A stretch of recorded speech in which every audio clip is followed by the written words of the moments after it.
Selamat pagi Pak. Maaf mengganggu waktu Bapak. Pagi Pak Sutris. Silakan duduk. Iya Pak. Apa yang bisa saya bantu? Nah begini Pak, ini saya dari CGV Pak, anggota Bapak di sekolah kita ini mau bertanya Pak, atau mau mewawancarai Bapak mengenai dilema etika yang Bapak alami selama memimpin sekolah kita ini Pak. Dilema etika ya? Iya. Oke, nanti saya bantu. Apa kira-kira yang keperluan Bapak perlukan untuk jadi guru penggeraknya? Apa yang perlu saya mulai pertama? Bolehlah Pak, Bapak perkenalkan diri dulu. Terima kasih. Nama saya Agus Pandri Purbaya. Saat ini dipercaya untuk menjadi Kepala Sekolah Satuan Pendidikan SMK Negeri 1 BP Bandung G mulai Agustus 2022 sampai dengan sekarang. Oke, terima kasih Pak. Nah begini Pak, yang menjadi pertanyaan saya Pak mengenai dilema etika selama Bapak memimpin di sekolah kita ini Pak. Yang pertama itu, selama ini bagaimana Bapak dapat mengidentifikasi kasus-kasus yang merupakan dilema etika atau bujukan moral Pak? Memang mengenai dilema etika ini saya selalu menyimpulkan gitu atau memilah gitu. Namun yang banyak saya jumpain mengenai disiplin, terutama disiplin peserta didik untuk aturan sekolah. Memang peserta didik ini tidak mutlak dia yang salah, namun ada beberapa hal, beberapa faktor yang turut serta peserta didik tidak selalu melanggar aturan sekolah tersebut. Salah satunya budaya lingkungan orang tua, yang pekerjaan orang tua yang selalu bekerja seharian, sehingga peserta didik tidak terperhatikan di rumah. Ini menjadi salah satu faktor dilema etika tadi. Satu lagi ada faktor tentang orang tua. Orang tua itu maksudnya orang tua peserta didik yang selalu tidak berada di tengah-tengah mereka. Salah satunya perceraian atau pisah, kan seperti itu. Jadi peserta didik ini terambang-ambing gitu untuk kurang mendapatkan kasih sayang. Baik Pak, terima kasih. Berarti saya simpulkan tadi Bapak memilah dulu, mengidentifikasi dengan cara memilah dulu permasalahannya Pak ya. Apakah permasalahannya dari internal anak ataukah dari luar internal anak atau eksternal anak. Atau yang kedua tadi faktornya mengenai kurangnya kepedulian orang tua ya kan Pak ya. Oke Pak, terima kasih Pak. Nah yang kedua Pak, selama ini bagaimana Bapak menjalankan pengambilan keputusan di sekolah Bapak, terutama untuk kasus-kasus di mana ada dua kepentingan yang sama-sama benar atau sama-sama mengandung nilai kebajikan? Saya selalu kalau mengambil keputusan, saya selalu melibatkan kawan-kawan guru yang sangat berkepentingan di situ. Salah satunya wakil kepala sekolah, wali kelas, atau guru-guru yang terdekat dengan. Jadi setiap saya mengambil keputusan itu selalu berdampingan dengan kawan-kawan guru. Baik Pak, berarti Bapak tetap berkolaborasi dengan kawan-kawan guru untuk menemukan ataupun menentukan suatu keputusan ya Pak ya? Siap. Oke, yang ketiga Pak, langkah-langkah Bapak ataupun prosedur seperti apa yang Bapak lakukan selama ini Pak?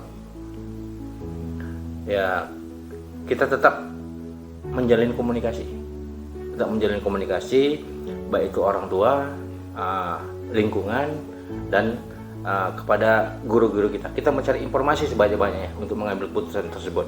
Baik Pak, berarti kesimpulannya terlebih dahulu kita cari dulu informasi atau komunikasi dulu terhadap guru-guru atau warga sekolah ataupun masyarakat sekolah begitu ya Pak ya.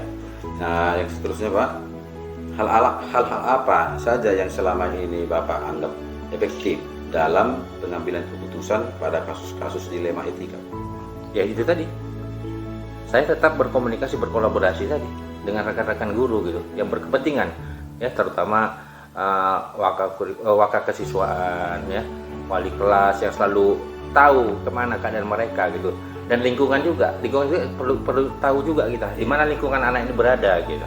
Ya, baik Pak, ya luar biasa ya Pak ya. Berarti kita Bapak selalu mengutamakan kerjasama ya Pak ya antar warga sekolah termasuk juga lingkungan sekolah. Oke, terima kasih Pak. Terus yang berikutnya Pak, apakah Bapak memiliki sebuah tata kala atau jadwal tertentu dalam sebuah penyelesaian kasus dilema etika? Kemudian apakah Bapak langsung menyelesaikan di tempat atau memiliki sebuah jadwal untuk menyelesaikannya? Terus bentuk apa atau prosedur seperti apa yang Bapak jalankan? Kalau ini saya tidak punya jadwal. Ini kita lihat dari kasus-kasusnya saja atau urgensinya. Mana yang perlu kita apakan, kita dulukan gitu. Jadi artinya tidak terjadwal ya. Selanjutnya juga untuk mana yang lebih efektif tadi, ya koordinasi gitu, tetap koordinasi gitu. Karena saya sendiri juga tidak bisa mengambil keputusan kalau tidak ada informasi gitu. Baik Pak. Terus Pak, yang berikutnya tadi mengenai tantangan ini Pak. Yang pertanyaan yang kelima. Yang menjadi tantangan Bapak dalam pengambilan keputusan pada kasus-kasus dilematika seperti apa itu Pak? Tantangannya. Ya, tantangan saya hadapi itu kurangnya kesadaran tentang pentingnya pendidikan dari diri peserta didik dan orang tua. Itu saya rasa yang sangat dominan gitu. Kurang dominan deh. Nanti kesimpulannya ya dari kerjasama dengan warga sekolah tadi, kita berkomunikasi dan kita mendapatkan informasi ternyata kurangnya ya Pak ya, kesadarannya atas pendidikan tadi Pak ya. Nah yang berikutnya Pak, ada nggak kira-kira Pak ataupun faktor-faktor apa yang selama ini mempermudah atau membantu Bapak dalam pengambilan keputusan dalam kasus-kasus dilema etika Pak? Ya seperti yang kita jalani sekarang itu, kembali ke soal atau pertanyaan sebelumnya tadi yang Bapak sampaikan gitu. Jadi memang kita ini tetap berkolaborasi tadi,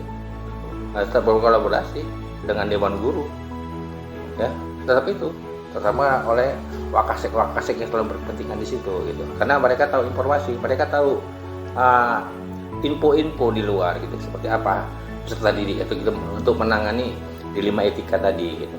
Baik Pak, berarti komunikasi itu penting ya Pak ya untuk semua pihak termasuk tadi kepala sekolah, guru-guru dan juga yang berkepentingan lainnya Pak ya, untuk agar Bapak nanti mencari informasi seperti apa ini kasus ini apa penyebabnya ya. Oke Pak. Nah yang berikutnya Pak, dari semua hal yang telah disampaikan, nah pembelajaran apa yang dapat Bapak petik dari pengalaman Bapak mengambil keputusan dilema etika Pak? Yang faktor yang sangat penting saya rasa yang sudah kita alami lah, pengalaman gitu, memang faktor lingkungan sekolah. Jadi dari faktor lingkungan sekolah ini baru bisa untuk kita mengambil keputusan. Artinya kita tidak buru-buru mengambil keputusan, tapi kita cari info dulu dari lingkungan sekolah itu. Apakah itu dari guru-guru, apakah itu dari masyarakat sekitar gitu. Nah, dari sini kita dapat infonya.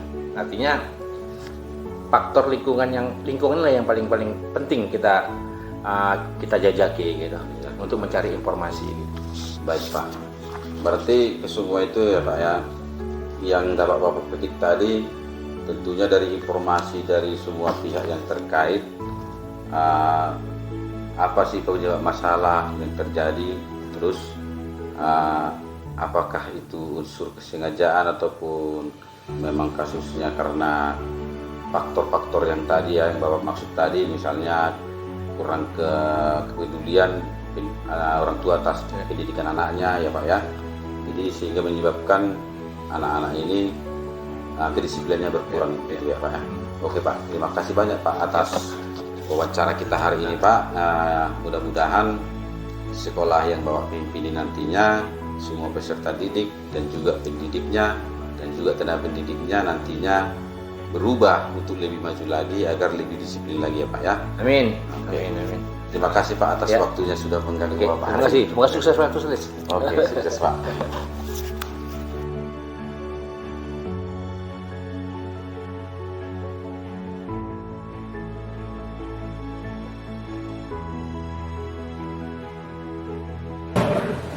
Selamat pagi. Silakan dulu. Iya. Begini Bu, saya dari sini rekan 11 Kabupaten Asahan ingin mewawancarai Ibu sebagai pemimpin di sekolah Ibu ini dalam hal dilema etika yang terjadi selama Ibu pemimpin sekolah. Ibu, bolehlah Ibu memperkenalkan diri Ibu, nama Ibu, dan yang mana? Silakan. Saya Ibu Eliwati Masaribu. Saya memimpin di sekolah SD Negeri 1 80 90. Apa yang bisa saya lakukan? Ini saya datang untuk mewawancarai tentang dilema etika yang terjadi di sekolah ini selama ini memimpin. Nanti ada pertanyaan-pertanyaan yang saya utarakan sama Ibu nanti Ibu menjawab sesuai dengan yang terjadi atau sesuai dengan kebenaran yang terjadi. Lalu ini, nah, selama ini bagaimana Ibu dapat verifikasi kasus yang merupakan dilema etika atau tuntutan moral selama Ibu memimpin di sekolah ini? Berdasarkan kasus yang terjadi di Lembang kita, ditandai dengan adanya pilihan yang sama benar, tidak ada pendidikan moral dalam kasus ini, karena tidak ada pelanggaran hukum yang terjadi, sehingga untuk mengidentifikasi antara dilema etika dan pendidikan moral perlu dilihat dari tipe kasus berbeda. Baik, berarti saya simpulkan Ibu mengidentifikasi dulu dari bentuknya dan bentuk kasusnya apa, terus kenapa itu bisa terjadi dan apa penyebabnya, sehingga nanti Ibu membuat suatu keputusannya di sekolah Ibu ini. Nah, yang berikutnya Bu, selama ini bagaimana Ibu menjalankan pengambilan keputusan di sekolah Ibu, terutama untuk kasus-kasus di mana ada dua kepentingan yang sama-sama benar atau sama-sama mengandung nilai kebajikan. Ketika ada kasus yang sama-sama mengandung nilai kebajikan, yang harus mempertimbangkan kedua nilai tersebut sampai membuat bingung dalam mengambil keputusan. Harus berusaha terlebih dahulu membuat keputusan dengan nilai kasihan, dengan memberi kesempatan agar bisa melakukan kebaikan. Namun bila kita tak ada usaha memperbaiki, maka nilai keadilan yang digunakan. Oke, baik. Berarti nilai kebajikan itu tetap ada Bu ya sebagai pemimpin yang baik ya. Berarti Ibu membuat suatu prosedur nilai kasihan nanti kalau memang tidak bisa lagi diperbaiki oleh siswa tersebut, maka Ibu akan membuat prosesnya melalui proses nilai keadilannya ya. Oke, yang berikutnya Bu, kira-kira Bu langkah-langkah apa yang bisa dilakukan selama ini?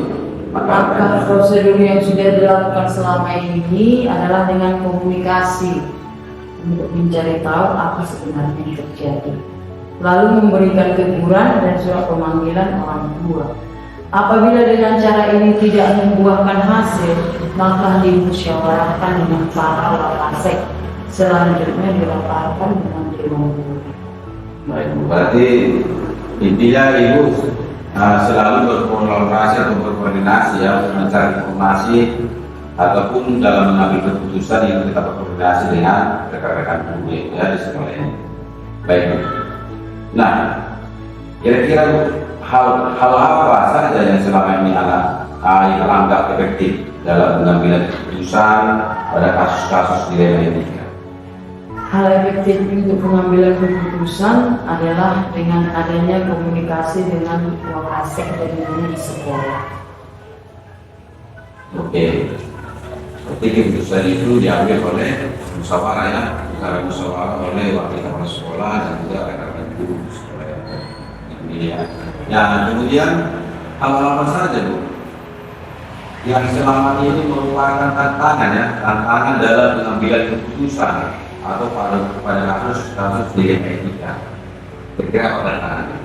Tantangan yang saya hadapi dalam pengambilan keputusan adalah kurangnya kesadaran tentang pentingnya pendidikan dari diri siswa dan orang tua siswa.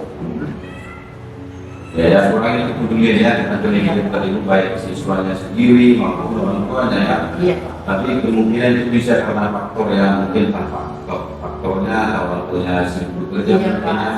Kebanyakan seperti itu. Iya, sehingga orang tuanya itu lebih dominan bekerja ya, mencari nafkah tanpa memperdulikan si anak.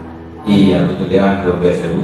Nah kemudian Bu, apakah Ibu memiliki sebuah tata krama atau jadwal tertentu dalam sebuah penyelesaian kasus dilema etika? Nah, apakah Ibu langsung menyelesaikan tempat atau memiliki sebuah jadwal untuk menyelesaikannya? Kemudian bentuk atau proses seperti apa yang Ibu jalankan? Tak ada jadwal saya dalam tertentu dalam menyelesaikan kasus dilema seperti ini. Biasanya hanya tergantung pada tingkat kesulitan dari kasus itu sendiri. Apabila ada kasus dilema etika, langsung koordinasi dengan pihak terkait tanpa tidak. Oke, baik ya. Luar biasa ya, berarti karena Ibu sebagai pemimpin tidak perlu harus pada jadwalnya ya, berarti setelah terjadi dilema etika, Ibu langsung mengidentifikasi, mencari tahu atau informasi apa yang terkait dengan masalah tersebut. Dan ada istilah menunda-menunda. Ya, langsung diselesaikan. Ya, kalau bisa selesaikan. Baik. Nah, terus Bu, adakah seseorang atau faktor-faktor apa yang selama ini yang mempermudah ataupun membantu Ibu dalam mengambil keputusan dalam kasus-kasus dilema etika? Biasanya saya Pak nggak mengambil keputusan sendiri. Saya bekerja sama dengan menyelesaikan dilema itu. Saya mengambil keputusan tidak sendiri, tapi bekerja sama dengan Wakasek maupun Dewan Guru. Baik Bu, berarti intinya yang saya dapat, Ibu selalu berkoordinasi dengan bawahan ataupun dengan wakil kepala sekolah, baik guru juga ya, karena kan mengambil suatu keputusan itu tidak mudah, sangat berat. Sekarang dengan koordinasi dengan wakil dan juga untuk dibantu Ibu sebagai pemimpin dalam menghadapi yang tadi berat. Nah kemudian dari semua hal yang telah disampaikan, pembelajaran apa yang dapat Ibu ketik dari pengalaman Ibu dalam keputusan dilema etika? Pembelajaran yang bisa saya petik untuk dilema etika tadi Pak, perlu memperhatikan gaya lingkungan sekolah untuk mengambil sebuah keputusan. Oke baik. Nah berarti ya kesimpulannya dari koordinasi ataupun kerjasama ataupun kolaborasi dengan Wakasek, baik juga dengan dewan guru, ya mudah-mudahan nanti di kemudian hari koordinasi tersebut berkembang sehingga permasalahan-permasalahan dilema etika maupun kesusahan moral tersebut dapat terselesaikan dengan baik, bisa menggunakan nilai-nilai kebajikan universal yang akan diterapkan nantinya kepada peserta didik di sekolah kita ini ya. Mudah-mudahan segala permasalahan Ibu nantinya ke depannya bisa tuntas tanpa menimbulkan suatu masalah itu. Oke. Jadi Bu, terima kasih banyak atas waktunya. Semoga Ya, Bapak juga semoga sukses dalam JGP-nya. Ya. Terima kasih Bu.